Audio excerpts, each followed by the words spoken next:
In this video, I will show you how to type mixed fraction on keyboard in Microsoft Excel.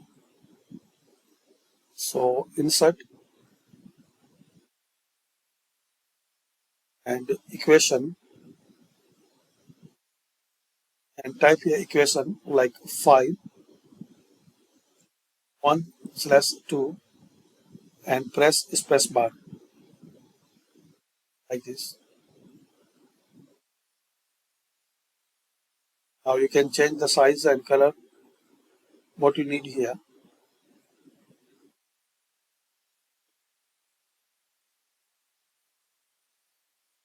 like this. So this is the mixed equation.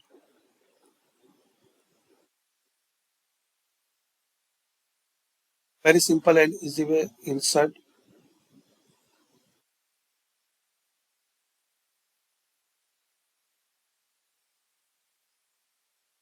equation and type 1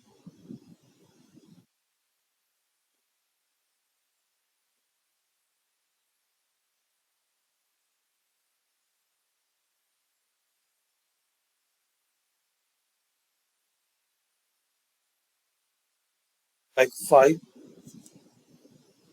1 divided by 2 and space. So thanks for watching.